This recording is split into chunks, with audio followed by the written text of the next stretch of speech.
Hi friends, அஸ்ஸலாமு அலைக்கும். நம்ம இன்றைக்கி வீடியோவில் என்ன பார்க்க போகிறோன்னா, அருமையான பீட்ரூட் பொரியல் வந்து எவ்வளோ ஈஸியாகவும் செம்ம டேஸ்ட்டாகவும் செய்யலாம் அப்படிங்கிறத தான் ஃப்ரெண்ட்ஸ் பார்க்க போகிறோம். வீடியோவை கடைசி வரைக்கும் ஸ்கிப் பண்ணாமல் பாருங்கள், உங்களுக்கு ரொம்பவே யூஸ்ஃபுல்லாக இருக்கும். இப்போ தான் நம்மளுடைய சேனல் ஃபஸ்ட் டைம் பார்க்குறீங்க அப்படின்னா மறக்காமல் சப்ஸ்கிரைப் பண்ணிடுங்க. வாங்க வீடியோக்குள்ளே போகலாம்.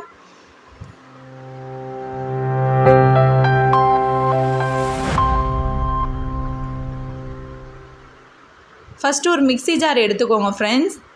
தேங்காய், பச்சை மிளகாய், சீரகம், பெருஞ்சீரகம் இதெல்லாம் போட்டு நம்ம அரைச்சி எடுத்து தனியாக வச்சுக்கலாம்.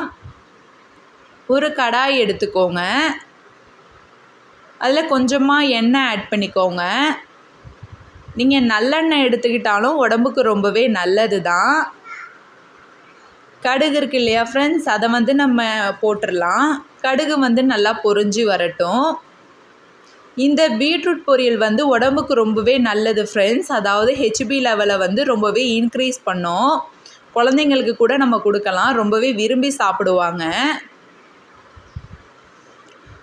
கடுகு இந்த மாதிரி பொரிஞ்சதும் உளுந்து இருக்கு இல்லையா ஃப்ரெண்ட்ஸ், அதை வந்து நம்ம ஆட் பண்ணிக்கலாம். அதுக்கப்புறம் கடலைப்பருப்பு இருக்குது இல்லையா, அதையும் நம்ம ஆட் பண்ணிக்கலாம். உங்களுக்கு எவ்வளோ தேவையோ அந்தளவு நீங்கள் ஆட் பண்ணிக்கோங்க. கருவேப்பிலை இருக்கு இல்லையா ஃப்ரெண்ட்ஸ், அதையும் நம்ம போட்டுடலாம். அதில் இதுக்கு வந்து ஒரு வெங்காயம் நான் எடுத்துருக்கிறேன் ஃப்ரெண்ட்ஸ். ஒரு வெங்காயம் நான் எடுத்துருக்கேன். அதாவது இப்போ ஓரளவு பெரிய வெங்காயமாக இருந்தாலும் ஓகே தான். நீங்கள் எடுத்து இந்த மாதிரி கட் பண்ணி போட்டுக்கோங்க.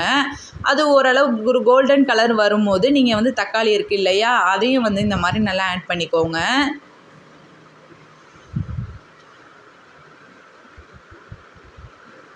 பாருங்கள் ஃப்ரெண்ட்ஸ், இந்த லெவலுக்கு வந்த உடனே நம்ம வச்சுருக்கோம் இல்லையா பீட்ரூட்டு, அதை வந்து நம்ம ஆட் பண்ணிக்கலாம்.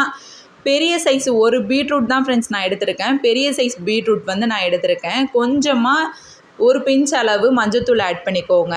கொஞ்சமாக அது வதங்கிறதுக்காக லைட்டாக உப்பு போட்டுக்கோங்க.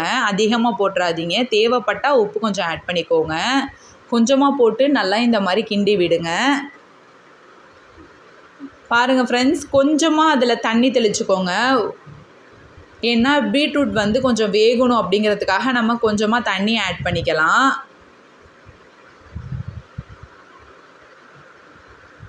நம்ம அரைச்சி வச்சுருக்கோம் இல்லையா ஃப்ரெண்ட்ஸ், அதை வந்து இந்த மாதிரி மேலே போட்டு விட்டுருங்க.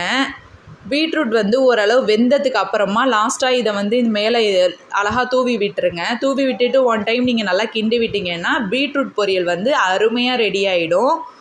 உங்கள் குழந்தைங்களுக்கெல்லாம் நீங்கள் கொடுங்க, ரொம்பவே விரும்பி சாப்பிடுவாங்க. அப்படி சாப்பிட்லன்னா கொஞ்சமாக ரைஸ் போட்டு அதில் வந்து பிசைஞ்சு கொடுங்க. இந்த வீடியோ பிடிச்சிருந்துச்சு அப்படின்னா லைக் பண்ணுங்கள், ஷேர் பண்ணுங்கள், சப்ஸ்கிரைப் பண்ணுங்கள், கமெண்ட் பண்ணுங்கள்.